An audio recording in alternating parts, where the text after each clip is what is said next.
Um dos piores momentos da minha vida e desse relacionamento foi quando eu me vi num hospital, dentro de uma sala de psiquiatria, e eu precisei, sim, fazer uso medicamentoso durante muito tempo para a depressão. E eu lembro muito bem desse dia que quando eu estava ali naquela sala com aquele médico, a minha sensação era: como é que eu cheguei no fundo do poço?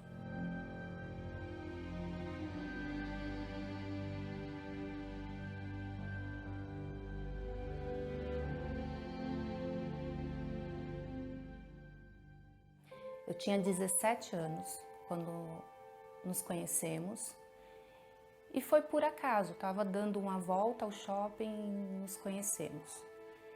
Nessa época eu estudava, eu sempre gostei de estudar, e o que me fez me apaixonar por esta pessoa foi exatamente... Gente, eu não sei. Não sei. Não sei te falar o que me fez me apaixonar. Eu sei te falar que eu era extremamente carente.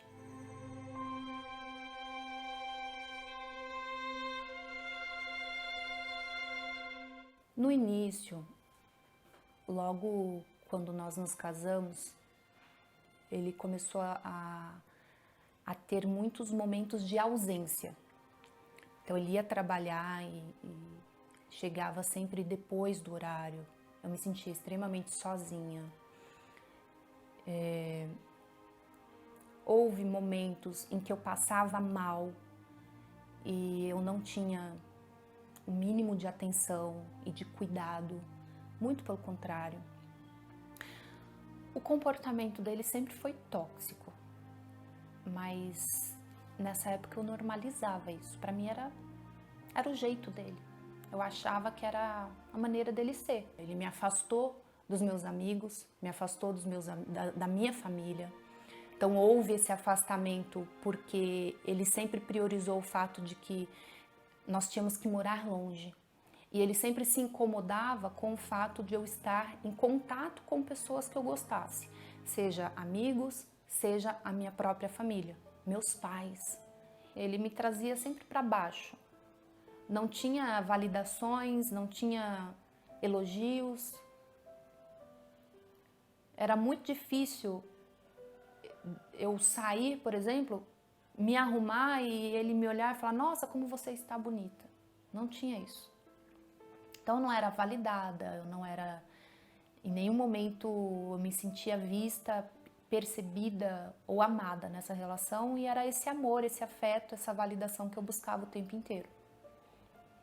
Os comportamentos foram se agravando, porque daí vieram xingamentos, coisas que até então não tinha, mas a ponto de falar palavrões, xingamentos, até chegar na violência física, que foi quando ele me deu um empurrão.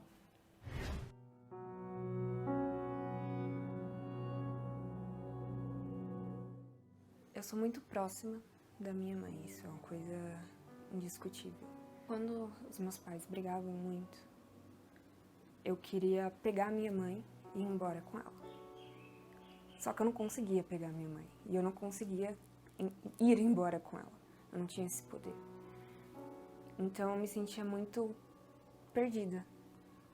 Quando eu via ela chorar, quando eu via ela triste, eu não sabia o que fazer. E doía muito ver duas pessoas que eu amava muito brigando, eu não podendo fazer nada, e vendo principalmente a minha mãe tão machucada.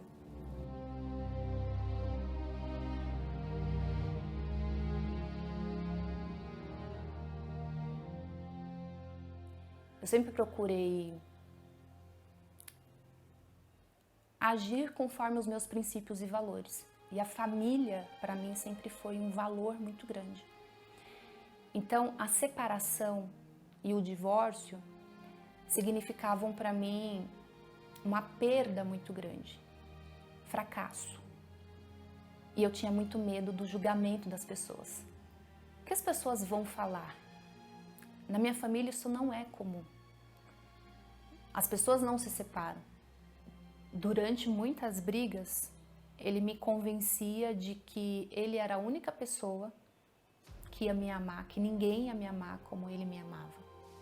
Então pensar em separação era muito difícil para mim, mesmo que fosse algo que eu via como a única possibilidade, mas não era o que eu queria. Por mais que eu quisesse me separar, eu também não conseguia em detrimento da codependência emocional, porque ele era tudo para mim.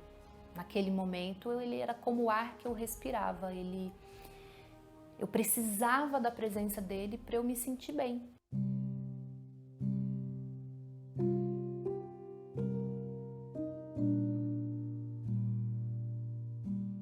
Pelo menos uma vez por ano eu pedia pra minha mãe se separar, no mínimo. E eu pedia, eu implorava. Só que ao mesmo tempo, eu era uma criança, né? Então ao mesmo tempo que eu queria que minha mãe saísse daquilo, a criança sonha em ter um papai ou uma mamãe. Então ao mesmo tempo, toda vez que eles estavam bem, eu ficava maravilhada de, nossa, agora minha família tá bem. E quando eles brigavam, eu olhava e falava, não, minha família não tá bem. Mãe, vamos embora.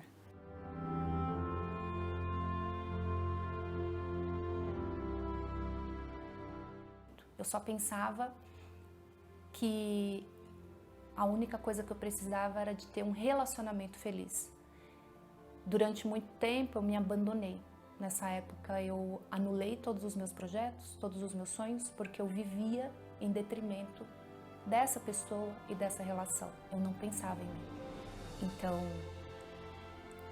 falar sobre quem eu era nessa época é impossível porque eu não era ninguém. Eu não era nada. Um dos piores momentos da minha vida e desse relacionamento foi quando eu me vi num hospital, dentro de uma sala de psiquiatria, e eu precisei, sim, fazer uso medicamentoso durante muito tempo para a depressão. E eu lembro muito bem desse dia que quando eu estava ali naquela sala com aquele médico, a minha sensação era, como é que eu cheguei no fundo do poço? Como é que eu cheguei aqui? O que que eu fiz? O que que eu fiz com a minha vida?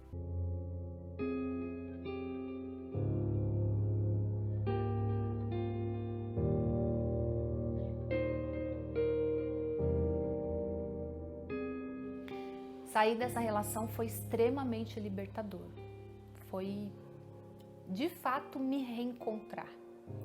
Pequenas coisas no dia a dia faziam muita diferença. Por exemplo, arrumar a casa. Eu tinha um prazer, eu tinha uma alegria em colocar as coisas no lugar, em fazer uma refeição, porque eu sabia que eu ia sentar à mesa com a minha filha e não ia ter briga, e não ia ter discussão, e eu ia ter paz. Eu acordava todos os dias com aquela sensação de alívio. Agora eu tenho paz.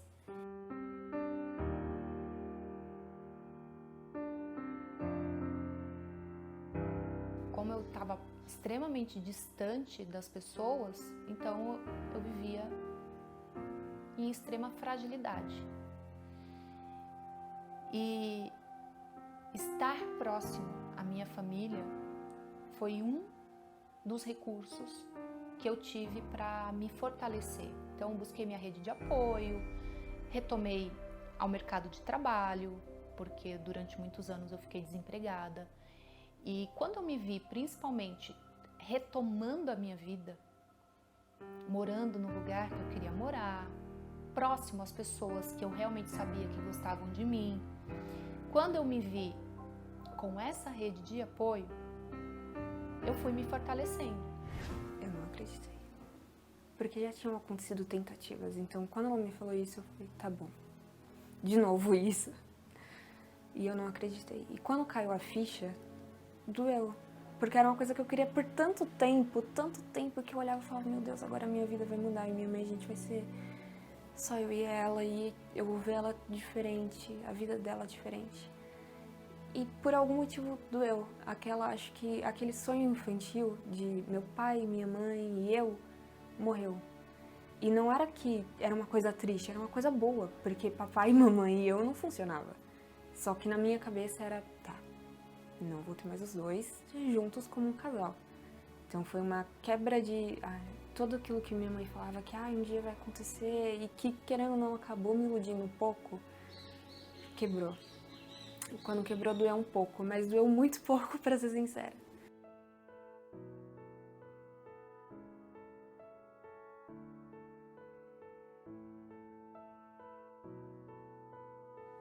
Depois da separação, eu recomecei a minha vida do zero, totalmente do zero. A minha vida profissional, porque eu fiz transição de carreira, e aí sim eu comecei a atuar na psicologia. Então eu recomecei a minha vida em todos os aspectos. Eu fui morar sozinha com a minha filha, numa casa nova, eu tinha uma profissão nova e eu tinha uma vida nova. E esse recomeço, eu lembro dele com muita alegria, porque era aquela sensação de liberdade, era aquela sensação de felicidade, era aquela sensação de resgate, de agora eu sei quem eu sou. E foi um momento da minha vida muito, mas muito feliz e muito marcante.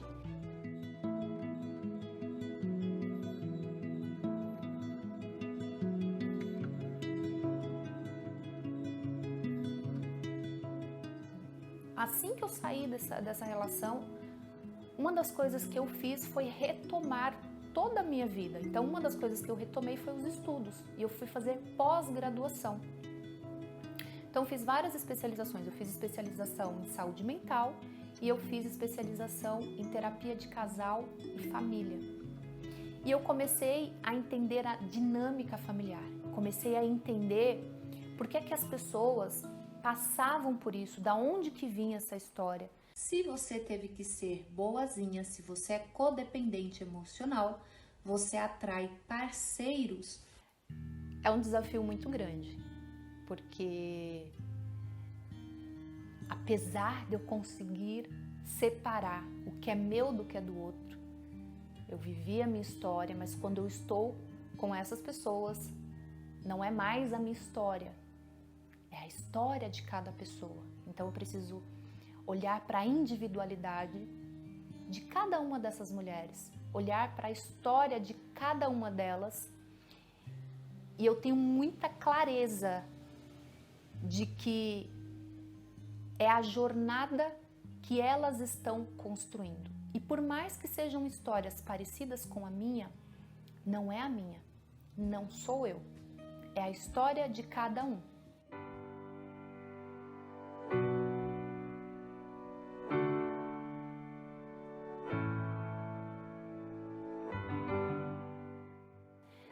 Eu olho para minha história com respeito, eu olho para minha história e eu honro tudo que eu passei. Eu não olho para essa história com mágoa, eu olho para essa história com muito respeito, porque eu consegui ressignificar.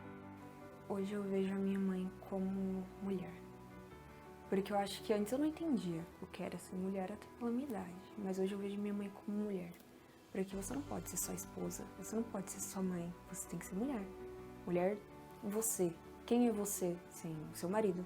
Quem é você sem o seu filho? Eu vejo a minha mãe, eu não conhecia esse lado da minha mãe. Porque ela, o tempo todo, ela estava voltada para casamento, para família. E eu acho que ela tinha se esquecido um pouco dela.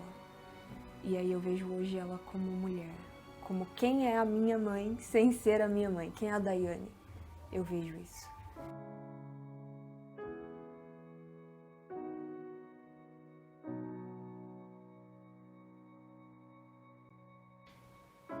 Eu acredito que um amor não cura uma dor, que é um grande erro quando você sai de um relacionamento e você procura uma outra pessoa achando que aquilo vai, de alguma maneira, preencher um buraco, um vazio, ou te ajudar a superar uma relação anterior. Isso é um grande erro. Então, o meu primeiro passo foi eu aprender a me relacionar bem comigo. Buscar entender quem você é. Se você não souber quem você é, o outro facilmente te convence de quem você não é. Você se torna refém de relações abusivas por você não se conhecer. E mesmo assim, mesmo eu já me tratando, buscando estar bem comigo, quando eu conheci o Fernando, eu ainda tinha medo. Eu ainda transferia as minhas dores. Eu ainda carregava muitos resquícios dessa relação. E uma das coisas que me fez me apaixonar pelo Fernando foi o fato dele me acolher. Ele foi extremamente acolhedor, extremamente respeitoso com a minha história, extremamente parceiro, amigo. Ele me trazia muita paz. Então, isso foi me deixando confortável nessa relação.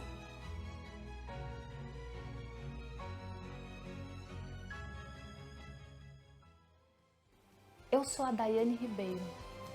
Eu sou aquela que conseguiu transformar dor em força. Eu sou aquela que consegue olhar para as pessoas com empatia, com amor, respeitar a história de cada pessoa, entender que tudo tem o seu momento certo, que não cai um floco de neve fora do lugar e que é possível sim fazer novas escolhas, é possível se perdoar, se amar e amar de novo.